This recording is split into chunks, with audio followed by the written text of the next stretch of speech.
estoy molesta. Muy bien, ¿por qué estás molesta?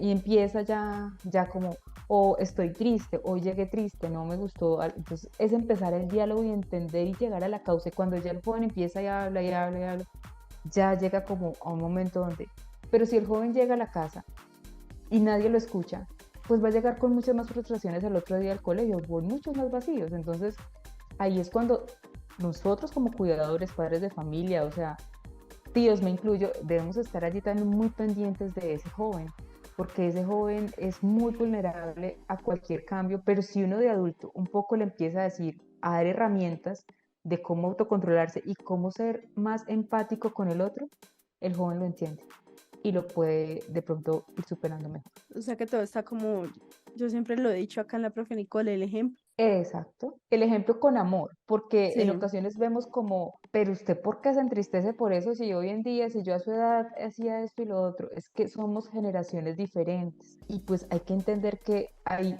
diferentes etapas. Quizás, sí, nuestros abuelos, nuestros papás resolvieron su vida de una manera asombrosa. Tenían otros recursos, pero lo hacían. A hoy pues estamos en otra generación con otros factores. La era digital, yo creo que lo hablaba hoy con un adolescente, ha disparado los niveles de inseguridad, de amor propio. Estábamos hablando, de hecho estaba haciendo una tarea y me decía de los estereotipos, ¿no? De la belleza y cómo ha desconfigurado, aunque eso viene de muchos años, pero la era digital ha hecho de que si no sigo una línea de belleza, pues finalmente no soy lindo o linda. Y creo que eso también incide mucho hoy en día a que el joven como que no logre estabilizarse en sus emociones. eso es verdad.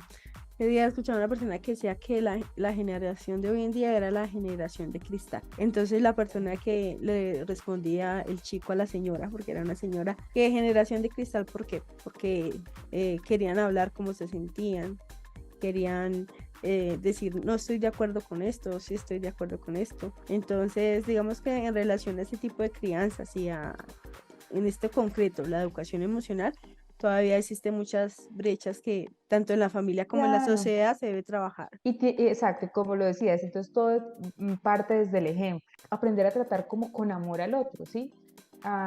Si quizá ya mi hijo, mi sobrino, o sea, tiene en este momento más herramientas, yo no sentir de pronto, pero ¿por qué tengo que ceder tanto con este joven si yo a su edad ni siquiera un celular tenía?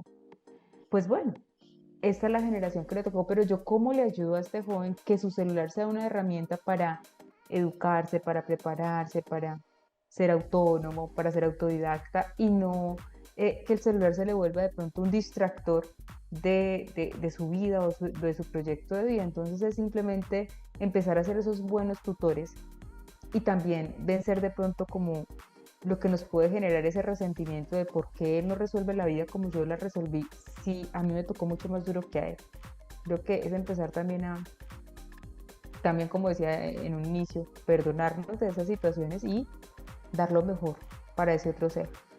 Sí, pero yo creo que ahí el conflicto está, Moni, entre es que los temas están tan, si es muy a la derecha o muy a la izquierda, siempre Sí, hay. es un equilibrio y el Ajá. equilibrio siempre nos lo va a dar, eh, digamos, como esa identidad que yo tengo como padre o como madre o como tutor basado en principios y valores. Entonces los principios siempre nos marcan la ruta y siempre nos van a dar como esa estabilidad de que siempre existen como esos valores de responsabilidad, de organización, de respeto, bueno, tantos valores. Entonces, si yo logro regirme por eso que trascienden en el tiempo, va a ser mucho más fácil como ese proceso de formación y de entender también las emociones de esos nuevos, de esos niños, de esos jóvenes y adolescentes.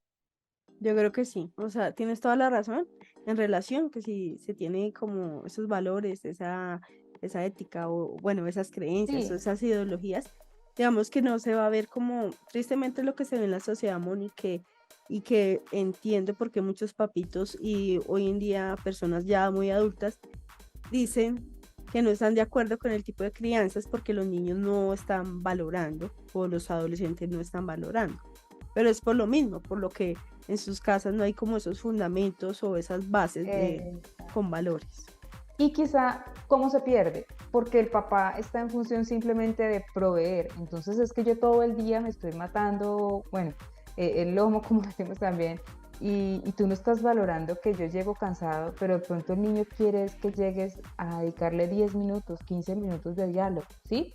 Entonces todo tiene que ser también entender que ser un papá o una mamá responsable no es solo, claro, asumir esa responsabilidad económica, sino que también hay un cuidado emocional para ese niño, hay un cuidado eh, de afecto, hay un cuidado de sentémonos, dialoguemos, hagamos algo en común, o sea, cubre muchos más roles de papá que solo proveer para su matrícula o para sus elementos personales. Eso es así. Moni, ¿por qué crees, ya cambiando un poquito de tema, por qué crees que hoy en día, bueno, tocando el tema que mencioné antes, que decían que la generación de cristal, Ah, pero ¿por qué crees que hoy en día existen tantas personas, niños, adolescentes, todos, que pueden tener ansiedad? bueno, la ansiedad yo creo que también como todas las patologías siempre ha existido, ¿sí? Pero quizá a hoy ya la podemos hablar, ya se ha normalizado. Y creo que la pandemia, lo que todavía vivimos, elevó tanto esos índices de ansiedad, de trastornos depresivos, que ya se volvió un poco más común, más aquí en Latinoamérica también, que pues ya empezar como a hablar como con más tranquilidad de estos trastornos. Entonces, cuando tú me dices la ansiedad, pues claro, quizás se disparó un poco más en pandemia, vuelvo y lo repito, porque pues ya la gente al perder como esa libertad de hacer sus cosas diariamente, pues eso elevó esos índices. Pero entonces, cuando me dices si la ansiedad, mejor dicho, es algo que también se debe empezar a trabajar. Y es empezar también cuando yo les, en un principio hablaba de empezar a conocerlos. Entonces, muchas maneras como se somatiza la ansiedad es cuando de pronto se me acelera de pronto el pulso, el corazoncito, como que ya me empieza a latir más rápido, empiezo a sudar, creo que respiro un poco más rápido. Bueno, hay muchas maneras donde la persona empieza a somatizar esa ansiedad y es bueno aprender a conocerlos. Es supremamente importante y no, o sea, ni bueno ni malo, o sea, no de pronto estoy así y como entrar en más pánico, no, simplemente identificar cosas tan sencillas como aprender a respirar es básico, ¿sí? Entonces, todo eso ayuda como que a mitigar como esas sensaciones que pueden ser normales. Yo puedo sentir ansiedad porque estoy llegando tarde al trabajo y ya, eso me altera mis niveles. Entonces, volvemos al punto de cómo hago, como todos los días, pensar estratégicamente de una buena manera, cómo hago para día a día organizarme mejor en mis quehaceres, en mis labores, para que ciertas cosas no me alteren como mis estados emocionales, pero la ansiedad pues también de cierta manera en su proporción la vamos a necesitar también por temas de supervivencia, pero si yo veo que quizá ya llevo más de una, dos, 3 semanas con este síntoma, pues finalmente sí es importante acudir a un especialista y no tener miedo.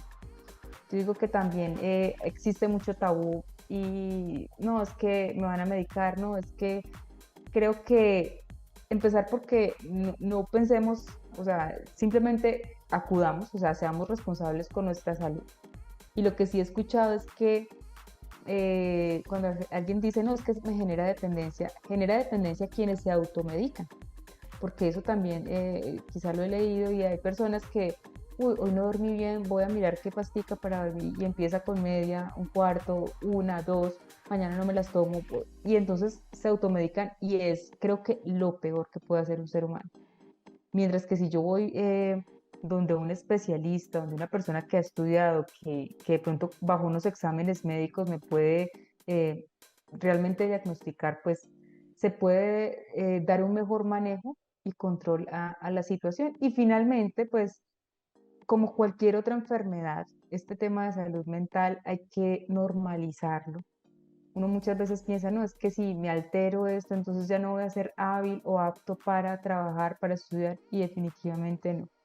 Es simplemente aprender a estabilizar, porque muchas veces orgánicamente en el cerebro se empiezan como a desgastar ciertas hormonas y lo único que hacen los medicamentos, obviamente bien formulados, es estabilizar esas hormonas que están de pronto allí un poquito desajustadas en el cerebro y ya. Muchos tratamientos son temporales, bueno, todo depende del paciente, pero también depende de ese querer, primero reconocer, porque ese es el primer factor. Muchas veces nos negamos a que de pronto sí estamos viviendo una situación y querer avanzar, querer mejorar y no quedarnos de pronto en ese punto. Por eso también es importante tener una persona cercana a quien hablar. Por eso ese niño debe ser un muy buen amigo de su papá, muy buen amigo de su mamá, porque si yo tengo alguien cercano a quien contarle mis cosas, voy a, digamos, voy a estar en una zona segura. Si yo le cuento mis tristezas al vecino, al amigo de la esquina que me va a decir, tranquilo, resuelve tus tristezas de pronto con entrar de pronto en otro mundo de las drogas, del alcohol y bueno, otras cosas que van a ser sí mucho más complejas y esas sí van a alterar realmente mi salud mental. Así es, Moni.